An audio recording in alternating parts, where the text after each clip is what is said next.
Rowdy ಬಿಕ್ಲಾ Shiva ಕೊಲೆ ಕೇಸ್ನಲ್ಲಿ BJP ಶಾಸಕ ಬೈರತಿ ಬಸವರಾಜ್ ನಾಪತ್ತೆಯಾಗಿದ್ದಾರೆ. ನಿರೀಕ್ಷಣಾ ಜಾಮೀನು ರದ್ದಾಗ್ತಾ ಇದ್ದಂತೆ ನಾಪತ್ತೆಯಾಗಿದ್ದಾರೆ ಬೈರತಿ ಬಸವರಾಜ್. ಪ್ರಕರಣದ 5ನೇ ಆರೋಪಿ.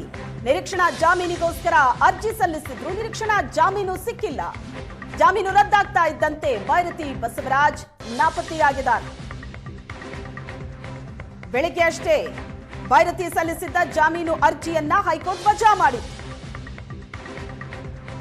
ಈಗ ನೋಡಿದ್ರೆ ಬೈರತಿ ಬಸವರಾಜ್ ನಾಪತ್ತೆಯಾಗಿದ್ದಾರೆ. ಸಿಐಡಿ ಅಧಿಕಾರಿಗಳು ಹುಡುಕಾಡ್ತಾ ಇದ್ದಾರೆ. ರೌಡಿ ಮರ್ಡರ್ ಕೇಸ್ನಲ್ಲಿ ಬೈರತಿ ಬಸವರಾಜ್ 5ನೇ ಆರೋಪಿ. ಬೈರತಿ ಬಸವರಾಜ್ಗೆ ಬಂಧನದಿಂದ ರಕ್ಷಣೆ ನೀಡುವುದಕ್ಕೆ ಹೈಕೋರ್ಟ್ ನಿರಾಕರಿಸಿತ್ತು. ಜಾಮೀನು ರದ್ದಾದ ಹಿನ್ನೆಲೆ ಬೈರತಿ ಬಸವರಾಜ್ ನಾಪತ್ತೆಯಾಗಿದ್ದಾರೆ. ಎಲ್ಲಿದ್ದಾರೆ ಗೊತ್ತಿಲ್ಲ. ಜೊತೆಗೆ ಯಾರ ಸಂಪರ್ಕಕ್ಕೂ ಸಿಗ್ತಾ ಇಲ್ಲ. ಫೋನ್ ಕೂಡ ಸ್ವಿಚ್ ಆಫ್ ಆಗಿದೆ. ಈಗ ಸಿಐಡಿ ಅಧಿಕಾರಿಗಳು ಬೈರತಿ ಬಸವರಾಜ್ಗಾಗಿ ಹುಡುಕಾಡ್ತಾ ಇದ್ದಾರೆ. ಮೊನ್ನೆ ಕಡೆ ಬಾರಿಗೆ ಬೆಳಗಾವಿ ಕಲಾಪದಲ್ಲಿ ಬೈರತಿ ಬಸವರಾಜ್ ಭಾಗಿಯಾಗಿತ್ತು. ನಿನ್ನೆಯಿಂದ ಸಿಐಡಿ ಅಧಿಕಾರಿಗಳ ಸಂಪರ್ಕಕ್ಕೆ ಸಿಕ್ಕಿಲ್ಲ. ಸಿಐಡಿ ಬೆಂಗಳೂರು ಬೆಳಗಾವಿಯಲ್ಲಿ ಬೈರತಿ ಬಸವರಾಜ್ಗಾಗಿ ಹುಡುಕಾಟ ನಡೆಸಿದೆ. ಬಿಕ್ಲಾ ಶಿವ ಹತ್ಯೆ ಪ್ರಕರಣದ ತನಿಖೆಯನ್ನ ಸಿಐಡಿ ನಡೆಸ್ತಾ ಇತ್ತು. ಈಗ ಬೈರತಿ ಬಸವರಾಜ್ ನಾಪತ್ತೆಯಾಗಿದ್ದ. ರೌಡಿ ಬಿಕ್ಲಾ ಶಿವ ಕೊಲೆ ಕೇಸ್ನಲ್ಲಿ 5ನೇ ಆರೋಪಿ ಬೈರತಿ ಬಸವರಾಜ್. ಜುಲೈ 15ರಂದು ಭಾರತೀನಗರ ಠಾಣಾ ವ್ಯಾಪ್ತಿಯಲ್ಲಿ ರೌಡಿ ಬಿಕ್ಲಾ ಶಿವ ಕೊಲೆ ಆಗಿತ್ತು. ರೌಡಿ ಶೀಟರ್ ಜಗದೀಶ್ ಮತ್ತು ಸಹಚರರಿಂದ ರೌಡಿ ಬಿಕ್ಲಾ ಶಿವ ಕೊಲೆಯಾಗಿತ್ತು. ಬಿಕ್ಲಾ ಶಿವ ಕೊಲೆ ಕೇಸ್ನಲ್ಲಿ ಬೈರತಿ ಬಸವರಾಜ್ ಕುಮ್ಮಕ್ಕಿದೆ ಅನ್ನೋ ಆರೋಪ ಇತ್ತು. ಪ್ರಕರಣದಲ್ಲಿ 5ನೇ ಆರೋಪಿ ಬೈರತಿ ಬಸವರಾಜ್.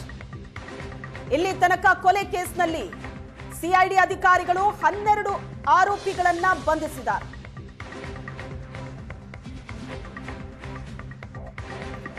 ಈ ಬಗ್ಗೆ ಹೆಚ್ಚಿನ ಡೀಟೇಲ್ಸ್ ಅನ್ನ ಕೊಡ್ತಾರೆ ಬೆಂಗಳೂರು ಬ್ಯೂರೋ ಹೆಡ್ ರಮೇಶ್ ಸಂಪರ್ಕದಲ್ಲಿದ್ದಾರೆ. ರಮೇಶ್, ನಿನ್ನೆಯಿಂದಲೇ ಸಂಪರ್ಕಕ್ಕೆ ಸಿಗ್ತಾ ಇಲ್ಲ ಬೈರತಿ ಬಸವರಾಜ್. ಅಂದ್ರೆ ಇವತ್ತೇನಾದ್ರೂ ಜಾಮೀನು ವಿಚಾರದಲ್ಲಿ ಹೆಚ್ಚು ಕಡಿಮೆ ಆದ್ರೆ ಅನ್ನೋ ಅನುಮಾನ ಮುಂಚಿನಿಂದಲೂ ಇತ್ತು ಅಂತ ಅನ್ಸುತ್ತೆ. ಬೆಳಿಗ್ಗೆ ಹೈಕೋರ್ಟ್ ಕೊಟ್ಟಂತ ಆದೇಶ, ಅದರ ಬೆನ್ನಲ್ಲೇ ಯಾರ ಸಂಪರ್ಕಕ್ಕೂ ಕೂಡ ಸಿಗ್ತಾ ಇಲ್ಲ ಅಂತ ಸದ್ಯಕ್ಕೇನೆಲ್ಲ ಬೆಳವಣಿಗೆಗಳಾಗ್ತಾ ಇದೆ?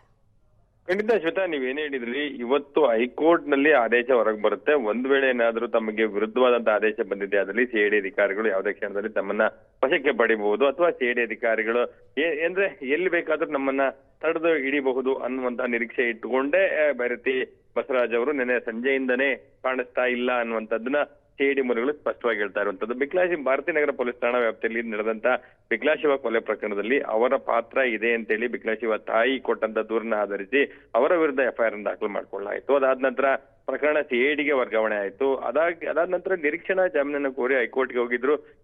ಇವತ್ತಿನವರೆಗೆ ಅವರಿಗೆ ಒಂದು ಮಧ್ಯಂತರ ಲೀಗಲ್ ಪ್ರೊಟೆಕ್ಷನ್ ಇತ್ತು, ಅಂದ್ರೆ ಬಲವಂತದ ಕ್ರಮ ತೆಗೆದುಕೊಳ್ಳಬಾರದು ಅನ್ನುವಂಥದ್ದು. ಆದ್ರೆ ಇವತ್ತು ಅರ್ಜಿಯನ್ನೇ ಸಂಪೂರ್ಣವಾಗಿ ವಜಾಗೊಳಿಸಿರೋದ್ರಿಂದ ಅವರಿಗಿದ್ದಂತ ಕಾನೂನಿನ ರಕ್ಷಣೆ ಏನಿತ್ತು ಅದು ಈಗ ಕ್ಲೋಸ್ ಆಗಿರುವಂತದ್ದು. ಆ ಒಂದು ನಿಟ್ಟಿನಲ್ಲಿ ನಿರೀಕ್ಷಣಾ ಜಾಮೀನು ಅರ್ಜಿ ವಜಾ ಆಗಿರೋದ್ರಿಂದ ಅವರು ಜಾಮೀನು ಬೇಕು ಅಂದ್ರೆ ಸೆಷನ್ಸ್ ಕೋರ್ಟ್ ಮುಂದೆ ಮತ್ತೆ ಹೊಸದಾಗಿ ಹೋಗಿ ಅರ್ಜಿಯನ್ನು ಸಲ್ಲಿಸಿ ಅಂತೇಳಿ ಸೂಚನೆ ಕೊಟ್ಟಿದ್ದಾರೆ. ಹಾಗಾಗಿ ಅಲ್ಲಿಯವರೆಗೆ ಅಥವಾ ಅವರು ಮತ್ತೆ ಹೊಸದಾಗಿ ಅರ್ಜಿಯನ್ನು ಸಲ್ಲಿಸಿ ಅಲ್ಲೇನಾದ್ರೂ ಲೀಗಲ್ ಪ್ರೊಟೆಕ್ಷನ್ ಸಿಗುವವರೆಗೂ ಕೂಡ ಅವ್ರನ್ನ ಯಾವುದೇ ಕ್ಷಣದಲ್ಲಿ ಸಿಐಡಿ ಅಧಿಕಾರಿಗಳು ಅರೆಸ್ಟ್ ಮಾಡ್ಲಿಕ್ಕೆ ಸಾಧ್ಯತೆಗಳಿದೆ. ಸೊ ಯಾವಾಗ ಹೈಕೋರ್ಟ್ ಇವತ್ತು ಬೆಳಿಗ್ಗೆ ಆದೇಶವನ್ನ ಮಾಡುತ್ತೆ, ಅದಾದ ತಕ್ಷಣ ಆ ಕ್ಷಣದಿಂದನೇ ಸಿಐಡಿ ಅಧಿಕಾರಿಗಳು ಬಸವರಾಜ್ ಅವರು ಎಲ್ಲಿದ್ದಾರೆ ಅಂತೇಳಿ ಹುಡುಕಾಟ ಮಾಡುವಂತ ಪ್ರಯತ್ನಗಳನ್ನ ಮಾಡ್ತಿದ್ದಾರೆ. ಆದ್ರೆ ಅವರ ಫೋನ್ ನಂಬರ್ ಸ್ವಿಚ್ ಆಫ್ ಆಗಿದೆ. ಮತ್ತೆ ಅವ್ರು ಎಲ್ಲಿದ್ದಾರೆ ಅನ್ನುವಂಥದ್ದು ಇವತ್ತು ಬೆಳಗಿನಿಂದ ಕೂಡ ಎಲ್ಲಿದ್ದಾರೆ ಅನ್ನುವಂಥದ್ದು ಕೂಡ ಗೊತ್ತಾಗ್ತಿಲ್ಲ. ನೆನ್ನೆ ರಾತ್ರಿಯಿಂದನೇ ಅವರ ಒಂದು ಲೊಕೇಶನ್ ಸಿಗ್ತಾ ಇಲ್ಲ, ಅವ್ರು ಎಲ್ಲಿದ್ದಾರೆ ಅಂತ ಗೊತ್ತಾಗ್ತಾ ಇಲ್ಲ ಅಂತಂದ್ರೆ ಬುಧವಾರ ಅವರು ಕೊನೆಯದಾಗಿ ಬೆಳಗಾವಿಯ ಅಧಿವೇಶನದಲ್ಲಿ ಭಾಗಿಯಾಗಿದ್ದು ನಿನ್ನೆ ಕೂಡ ಅಧಿವೇಶನದಲ್ಲಿ ಇಲ್ಲ, ಇವತ್ತು ಕೂಡ ಬಂದಿಲ್ಲ ಅನ್ನೋದಂದ್ರೆ ಇದನ್ನ ನೋಡಿದ್ರೆ ಸಿಐಡಿ ಮೂಲಗಳು ಸ್ಪಷ್ಟಪಡಿಸ್ತಾ ಇದೆ. ನಾವು ಅವ್ರನ್ನ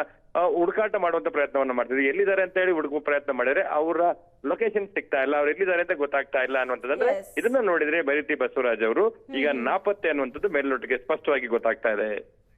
ಥ್ಯಾಂಕ್ ಯು ರಮೇಶ್.